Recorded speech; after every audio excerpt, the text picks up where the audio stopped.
For the most part, materials you create for the Blender render engine and materials you create for the Cycles render engine are not interchangeable. Now there are some add-ons and there are some features of Sensei Format that allow some interchangeability.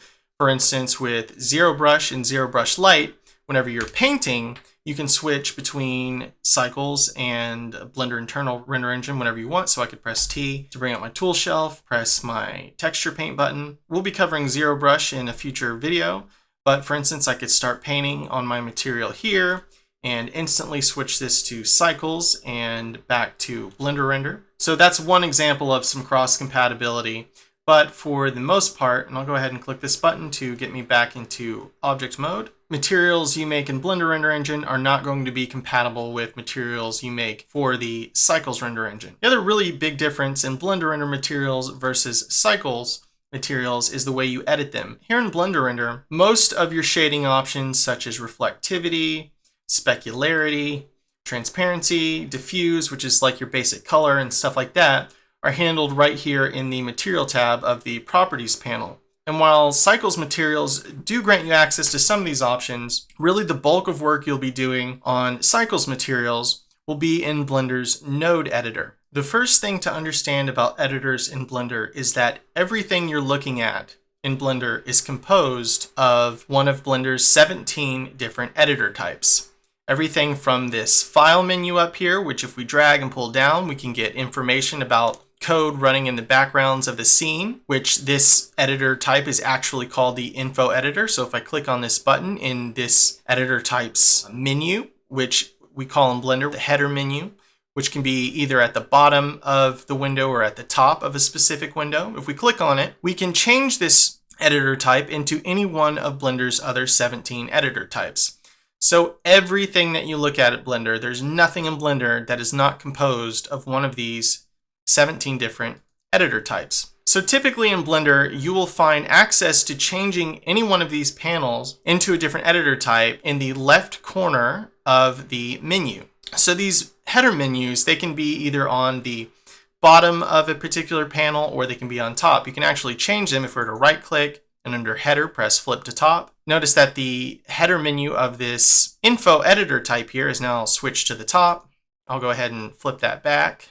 And also occasionally these menus can be hidden, such as in the default Sensei Format Blender Workspace layout. The object properties over here, if we click this little plus tab, which indicates that a menu is hiding somewhere, we'll see access to this properties panel. And of course, in the left-hand corner, we could switch this to any one of these other editor types, such as the 3D view, or we could switch this to the movie clip editor or the graph editor, and so on. So I'll go ahead and switch that back to properties, which is what is over here. And I'll go ahead and close that up. So that's the first thing I want you to understand about editors. Now getting back to the Cycles render engine, which if you happen to be painting with ZeroBrush or ZeroBrush Light, you always either want to use this button here to switch between Cycles and Blender render, or you can press Q and press use Cycles to either turn on the Cycles render engine or turn it off. But if you're not painting with ZeroBrush, you can just switch between the render engines up here. So if I go ahead and switch this back to Cycles here. So all that stuff about editors was for the purpose of leading up to the node editor, which Blender's node editor is where the bulk of material editing for Cycles render materials is done. If we come here and we switch this to the node editor, we'll see all the nodes currently composing the material here in Cycles. Now it's actually possible to set up properties for the same material for both Blender render and Cycles render engine. For instance, this cube material, which was generated by ZeroBrush when we press the paint button, this material has been set up to work for both Blender render and Cycles, but typically that's not the case. Now ZeroBrush generates a fairly complex setup here, and the point of this is to be able to handle a lot of different situations simultaneously, but we'll get more into that later. For now, I'm going to go ahead and press this minus sign to get rid of that material created from ZeroBrush so we can discuss the node editor in a little more depth. So a node, in general terms, is basically a point of information that can be strung along to another point of information. Or you might think of nodes on a grid, such as if you were looking at all the power plants in a certain state. So you might look at all the power plants in that state as the nodes, and then the power lines as the strings or lines or vectors that connect those nodes. If you are familiar with the Final Fantasy series, then I think it was Final Fantasy X, there was the materia system, and that's kind of a node setup there. So you would, develop these skills, or you would be able to upgrade your character, and these various skills and powers and things would be like nodes connected to other skills and powers. And based on how those things were connected to each other would allow you to do different things. So that's very similar to what the node editor is in terms of giving us control over not just materials in Blender, but other things as well. So right now we have this cube selected, and we just deleted that zero brush material we created so we could start with a cleaner slate here. Notice that even though we are in Blender Render right now, the node editor can be used with Blender Render materials as well as cycles. However, the options for Blender Render materials in the node editor are going to be a lot different, and nodes you set up for Blender Render materials are not going to work for cycles render materials. For instance, if I were to press Shift A, or just double right click, in the same way we would bring up our add menu in the 3D view, the menu items for the Blender Render nodes we can add are different from those in the Cycles render engine.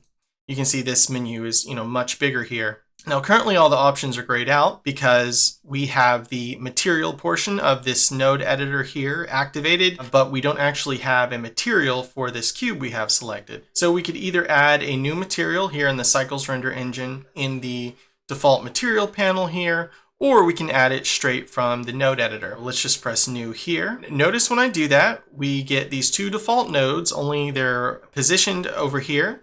Of course, we can manually navigate the node editor by holding down the middle mouse button to pan the screen. We can scroll in and scroll out in the same way we can zoom in and zoom out in the 3D view. Notice this little magnifying glass button to the far right of the node editor. This is of course specific to Sensei format. And this is just a nice little button that no matter where the nodes happen to be, you can always press this to zoom in on the entire node setup for whatever you happen to be working on. So right now we added this new material with the node editor open, and this automatically sends us into the material portion of the node editor. But the node editor is used to do a lot of other things in Blender, such as compositing. So if we click on this button, this brings us to the compositing section of the node editor. That allows us to use nodes that are somewhat similar to, you might think of Photoshop options of blurring or adjusting color, or After Effects or something like that, to adjust our final render or our animations we create. So that's what the compositor is for. And then if we click on this button, this gives us access to the texture node compositor. So the thing to note about this is that the texture node compositor, this is only for Blender internal render engine. So you're not going to be using this too much while you're in Cycles render engine, but it is possible to create textures with nodes for the Blender render engine. And of course, each of these options to the right of this refer to, well, what type of texture nodes are you creating? Are you creating textures for objects, texture nodes for the world environment, texture nodes for brushes, or texture nodes for the freestyle render engine, which is like Blender's cool cel-shaded animation thingy that we might get into in the future, but not right now. Most of the time when you're working with the Cycles render engine and you're in the node editor, you're either going to be on this material tab dealing with nodes for the particular material you have selected, or the compositor tab dealing with Photoshop type effects and stuff that will go on top of your final render for sweet compositing effects. We'll be discussing a lot more about the compositor side of the node editor in the future. Right now, if we click back on the material tab of the node editor here, we've got these two very simple nodes that are created when we added a new material here in the Cycles render engine. So of course I could change the color of our default Cycles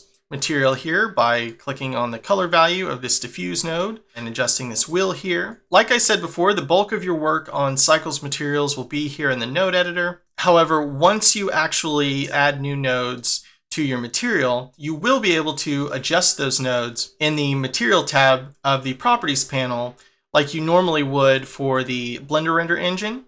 So for instance here, if I were to double right click and under shader here, add a glossy shader, which makes things nice and shiny and reflective for the Cycles render engine. And I were to move this material output over, which this material output node is what all the other nodes have to funnel into to make it to the final stage of the Cycles material. And under shader, I could add a mix shader here and just drop it right over this line between these two nodes, and it will automatically connect.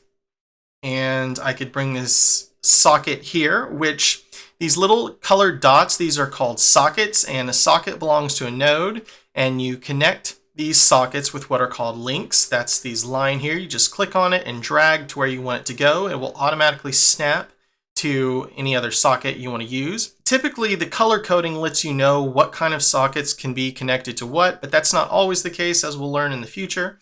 But in general, it's a pretty good guide. So this green BSDF socket we know can connect to another green socket, such as this shader. So we've got these two different shader nodes going on, this diffuse, which is basically just means color, and then this glossy, which is like mirror settings for our material. We've got this factor value on the mix shader, which allows us to decide which node gets the bulk of the effect. So if we drag this factor over real high and we press our render preview button down here, bringing the factor all the way up to 1 lets the glossy shader take full effect. Although it's kind of hard to see the effects of this because the entire background is white, so I could turn that off. Under lights, we could press quick lights here, which activates zero brush or zero brush lights built-in quick light system. And say we were to press Shift A and add a monkey or something and grab it over here so we could actually see this thing reflect onto stuff, then click back on the cube so we can get back to editing that material and press the render preview button. And then we rotate around while this is going on. We can see the monkey reflecting into this cube here. So if I were to go ahead and bring this roughness all the way down, that basically controls the blend value of the reflectiveness. And now, so it's just totally reflecting the dark environment and this monkey head. So if I were to click back on the Suzanne monkey head, press G to grab, rotate around, we can see it reflecting entirely onto this cube. We could click back on the cube, increase this roughness here.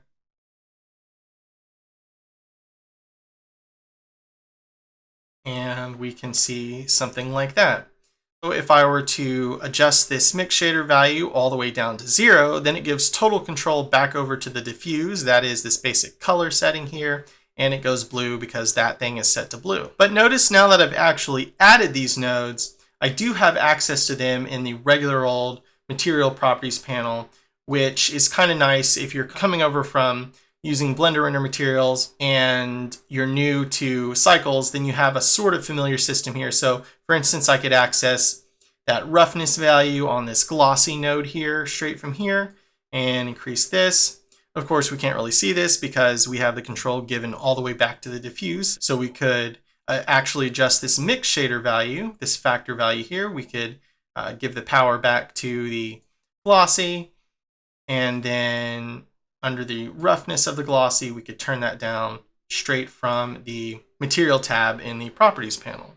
So I'll go ahead and turn my render preview off. Very, very briefly, let's go over what the rest of these buttons are here in the node editor so we can be a little more prepared when we dive into learning about Cycles, shaders, and materials in the next video. So we've got this view option here, which if you're not seeing the words of these menu items, then you'll probably see a little icon of 3 stacked lines, which you can either click on to get to these menu items, or you can right click this here, and under header where it says collapse menus, you would want to uncheck that if you don't see those. But here under view, we have basic view options such as toggling full screen. And to get out of this, we'd have to press Alt F10, which is a pretty cumbersome hotkey, not liking that too much. Or you can, of course, just simply use the tilde key, which takes you into full screen mode, but still gives you access to the file menu and the basic menu of the node editor itself. So I would prefer using the tilde key or control up to maximize that way rather than going like hardcore full screen. And then we have some more basic window options. And we have some grayed out options here that are available if we're using the compositor and the backdrop portion of the compositor, which we're not right now. But for instance, I could go ahead and switch this back to the 3D view, and if I were to come down here and under output options, press use compositor, and I'll go ahead and drop the size of this render down real small so I don't have to wait for it to render too long, and press my render button.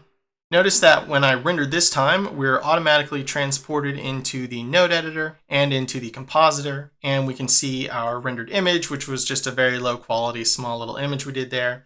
And to find our nodes, we can click this button here, which gets us back to our nodes. But now, if we click back on view in the node editor here, we'll see some of these options, such as fit backdrop to available space. That is the render image we're working on. And of course, we had this only at 25% of 1920 by 1080. And the sample size that we were using for the cycles render was only set to 25, which is super low. So it's, really low res quality picture. But it's a nice way to quickly go into full screen if you're using that mode.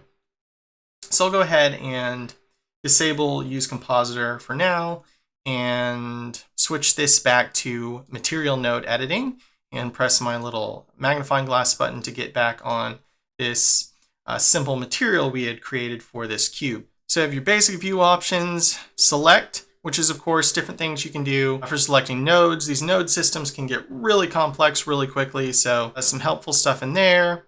Add, this is the just basic add menu that we get when we press Shift A or double right click, the same way we get the add menu when we're in the 3D view. And also if we press T to bring up our tool shelf and properties shelf, we have access to the items in this basic add menu in the tool shelf as well. So notice where it says shader here. These are all the different type of shader nodes you can add, and that's the same things available if we double right click or press Shift A to get to the shader menu here, texture, color, these different kind of nodes, and so on.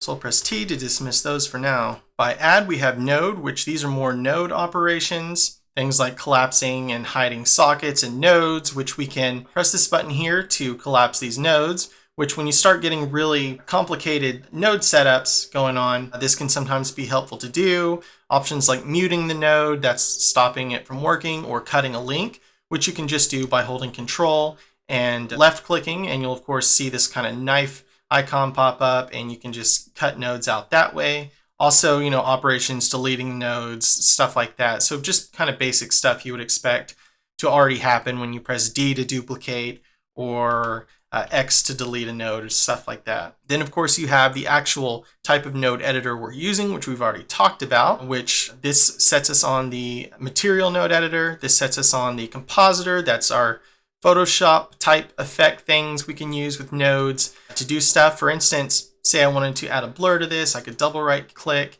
and under filter, press blur, and then just drop this node onto the link between this one and this one here. We'll see it highlight when I do, and just increase the X blur or the Y blur or what have you.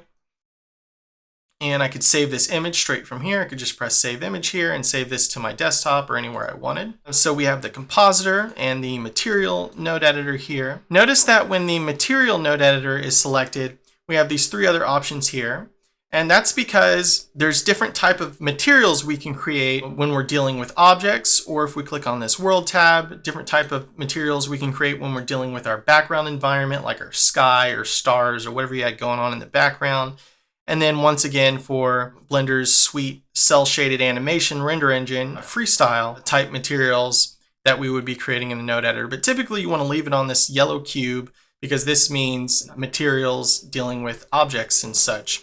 And typically that's automatically placed there for you anyway, so no big deal. Of course, we can select from any material that exists in the entire file by clicking this little button next to where it says material, and we could work on that. So we still have that cube material that was generated when we use ZeroBrush. And of course, if you can't ever find it, just click this magnifying glass and that will zoom in on where all the nodes are concentrated.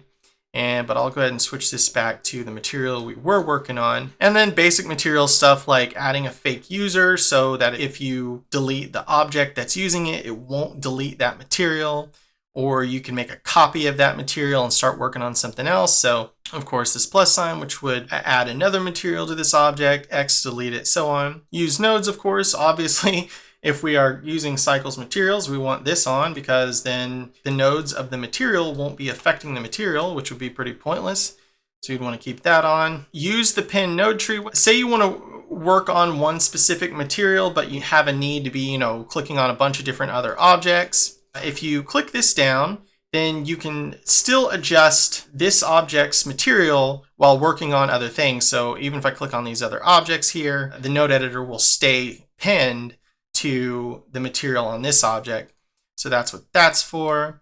This button here, it's basically similar to like the folder icon. So like basically going in and out of directories. So down here in the Sensei Format Assets library, if we press this, this will take me up one directory. So if I press up, the directory that this was just in, or folder, directory, folder, whichever word you want to use is fine. If we click back on that library, I'm now inside of that folder. So this is basically means the same thing when you're dealing with node groups. So for instance, if I were to press B to do a border select all these nodes here, and either press Shift A, and under group, press make group, or I could just press Control G. This will create a node group out of all the nodes I just had selected. So to get back, in the same way I would get back in a folder, I press this button, and this takes me back out of that. And these can go like way Inception style deep into each other. So to get back into editing that group, I would click this button, but I could I could add more stuff in here, and I could group more things and just have a crazy bunch of different layers of stuff. But we can use this to get in and out of those, and this to hop back into whatever node group we had created. This button here will cause things to automatically move over when you add stuff. So say I were to add a mix shader here and drop it in here. This is real nice because it automatically nudges stuff over to the left and right, so you don't have to add it and then manually move stuff over, because it gets all crowded and on top of each other. So that's pretty sweet there. Then you have snapping, which will snap your nodes to the grid, keeps you nice and organized, and different ways in which you can snap stuff to the grid. If you want to stay directly in line with some other node, there we go. So if you want to make a row of stuff and you want to keep them all in line, you can adjust that, which is pretty sweet. I'll switch that back to grid. And then we just have copy and paste node options. This allows you to select some stuff, press Control C, then Control V to get a copy of that. And it did indeed copy it. It just pasted it right on top of the other one. So if we press G to grab, just like you would in a 3D view, we've got copy and paste functions. And then of course our sweet magnifying glass button that lets us zoom in and zoom out on stuff. In the next video, we'll be finally hopping into some real shader basics, things like transparency, reflectivity, and setting up a whole bunch of cool stuff for cycles materials. Quickly before I go, if I go ahead and switch this from the node editor back to the 3D view. In the beginning of this video, I mentioned that everything that you look at in Blender here is one of these 17 different editor types, all of it. A workspace in Blender is a full screen collection of those editor types. So we can change our workspace by clicking this button here. By default in Sensei Format, we're in the basic Blender workspace, but we have these two other workspaces available, which a workspace is just a collection of these editor types arranged in a way that's useful or makes sense. So in addition to being able to switch to the node editor, Sensei Format has a special workspace setup for dealing with cycles materials and the node editor in generals, and that is called the shader workspace. So if we were to click on shader, this is the shader workspace. And so this has a node editor all set up for us, and it's got this sweet dual camera system as well, which allows us to do render previews like this. And notice that it will automatically wireframe out the other view here so as to not eat up resources while we are doing render tests and such. And then when you press the render preview button to disable it, it will keep the last generated image on the screen, so you're able to adjust these nodes, edit things, so you have a recent reference picture of what the last render preview was, so you know how you want to adjust these nodes and get things going.